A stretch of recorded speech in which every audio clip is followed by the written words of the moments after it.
ನಮಸ್ಕಾರ ವೀಕ್ಷಕರೇ, ನಮ್ಮ ಯೂಟ್ಯೂಬ್ ಚಾನಲ್ಗೆ ಆತ್ಮೀಯವಾದ ಸ್ವಾಗತ. ಇಂದು ನಾನು ನಿಮಗೆ ಪಿಂಚಣಿಯ ಹಣದ ಬಗ್ಗೆ ಸಂಪೂರ್ಣವಾದ ಮಾಹಿತಿಯನ್ನು ಕೊಡಲು ಬಯಸುತ್ತೇನೆ. ಪಿಂಚಣಿ ಜುಲೈ ತಿಂಗಳ ಪಿಂಚಣಿ ಹಣ ಯಾವಾಗ ಬರುತ್ತದೆ ಎಂದು ಕೇಳುತ್ತಿರುವಿರಿ. ಹಾಗಾಗಿ ನಿಮಗೆ ಅದರ ಬಗ್ಗೆ ಸಂಪೂರ್ಣ ಮಾಹಿತಿಯನ್ನು ಕೊಡುತ್ತೇನೆ ಮತ್ತು 3-4 ತಿಂಗಳಿಂದ ಯಾರಿಗೆ ಹಣ ಬಂದಿಲ್ಲ ಅವರಿಗೂ ಕೂಡ ಒಂದು ಸುದ್ದಿಯನ್ನು ಕೊಡುತ್ತೇನೆ.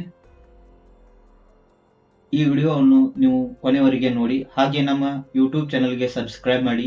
ಇದು ಬಹಳ ಮುಖ್ಯ ಕೊಡುತ್ತೇವೆ ನಿಮಗೆ ಪಿಂಚಣಿ ಬಗ್ಗೆ, ಗೃಹಲಕ್ಷ್ಮಿ ಯೋಜನೆ ಬಗ್ಗೆ, ಸರ್ಕಾರದ ಇನ್ನಿತರ ಯೋಜನೆಗಳ ಯಾವುದಾದರೂ ಅಪ್ಡೇಟ್ ಬಂದರೆ ನಾವು ನಿಮಗೆ ಕೊಡಲು ಇಷ್ಟಪಡುತ್ತೇವೆ. ಹಾಗಾಗಿ ನಮ್ಮ ಈ ಚಾನಲ್ ಅನ್ನು ಸಬ್ಸ್ಕ್ರೈಬ್ ಮಾಡಿ ಪ್ಲೀಸ್.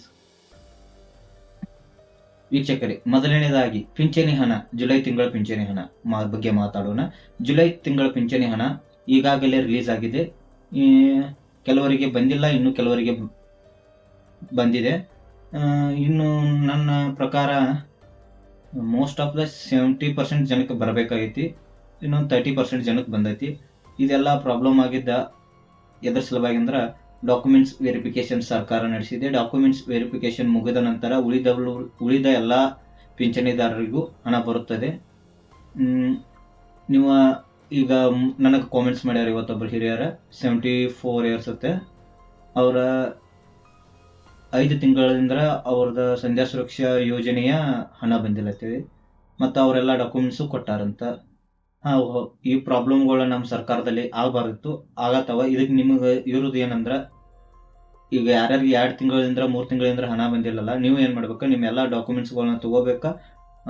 ಅವನ ನಿಮ್ಮ ಊರಿನ ಗ್ರಾಮ ಲೆಕ್ಕಾಧಿಕಾರಿ ಅಥವಾ ಗ್ರಾಮವನ್ನಲ್ಲಿ ಹೋಗಿ ಅವನ ವೆರಿಫಿಕೇಶನ್ ಮಾಡಿಸ್ಬೇಕು. ಇಲ್ಲಿ ರೀ ಅಪ್ಲಿಕೇಶನ್ ಕರೆದ್ರೆ ರೀ ಅಪ್ಲಿಕೇಶನ್ ಹಾಕಬೇಕು. ಎಲ್ಲಾದ್ರೂ ಪ್ರಾಬ್ಲಮ್ ಆಗೈತೆ ಅಂದ್ರೆ, ಯಾವ್ದಾದ್ರು ಒಂದು ಡಾಕ್ಯುಮೆಂಟ್ಸ್ ಪ್ರಾಬ್ಲಮ್ ಆಗೈತೆ ಅಂದ್ರೆ ಅದನ್ನ ಮಾಡಬೇಕು. ಆಧಾರ್ ಸೀಡಿಂಗ್ ಆಗಿರ್ಕಿಲ್ಲ ಅಂದ್ರೆ ಆಧಾರ್ ಸೀಡಿಂಗ್ ಮಾಡಿಸ್ಬೇಕು.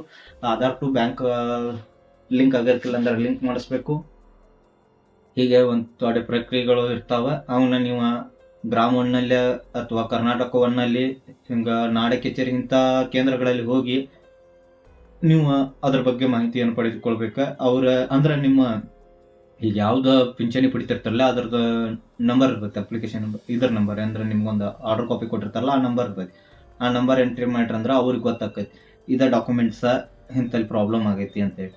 ಅಂದ್ರೆ ಈಗ ಯಾವ ಡಾಕ್ಯುಮೆಂಟ್ಸ, ಈಗ ಅಕಸ್ಮಾತ್ ನಿಮ್ದು ಆಧಾರ್ ಇಂದ್ರ ಬ್ಯಾಂಕ್ ಅಕೌಂಟಿಗೆ ಲಿಂಕ್ ಆಗಿರ್ಕಿಲ್ಲ ಅಂದ್ರೆ, ಆಧಾರ್ದಿಂದ ಬ್ಯಾಂಕ್ ಅಕೌಂಟಿಗೆ ಲಿಂಕ್ ಆಗಿಲ್ಲತ್ತೆ ಅವ್ರು ತೋರಿಸ್ತೈತಿ. ಅವ್ರು ಇದ್ದವ್ರು ನಿಮ್ಗೆ ಕರೆಕ್ಟಾಗಿ ಹೇಳ್ತಾರೆ, ಸರ್ ನಿಮ್ಮ ಡಾಕ್ಯುಮೆಂಟ್ ಪ್ರಕಾರ ಆಧಾರದಿಂದ ಬ್ಯಾಂಕಿಗೆ ಲಿಂಕ್ ಆಗಿಲ್ಲತ್ತೆ. ಅವಾಗ ಏನು ಮಾಡ್ಬೇಕಾ, ಆಧಾರ್ ಕಾರ್ಡ್ ತೊಗೊಂಡು ಹೋಗಿ ನೀವು ಬ್ಯಾಂಕಿಗೆ ಹೋಗಿ ನನ್ನ ಇದನ್ನು ಲಿಂಕ್ ಮಾಡಂತ ಹೇಳಿ ಅವ್ರು ಲಿಂಕ್ ಮಾಡಿ ಕೊಡ್ತಾರೆ ರೀ. ಹೀಗೆ ಒಂದು ದೊಡ್ಡ ಪ್ರಾಬ್ಲಮ್ಗಳು ಇರ್ತಾವೆ. ಆ ಪ್ರಾಬ್ಲಮ್ಗಳೆಲ್ಲ ಅವ್ರು ಹೇಳ್ತಾರೆ. ಇಲ್ರಿ ನೀವು ಏನೋ ಪ್ರಾಬ್ಲಮ್ ಐತಿ ಮರು ಅರ್ಜಿ ಹಾಕ್ಬೇಕಂದ್ರೆ ಅದು ಮರು ಅರ್ಜಿ ಹಾಕೋ ಆಪ್ಷನ್ಗಳು ಅವ್ರ ಕಡೆ ಇದೆ ರೀ.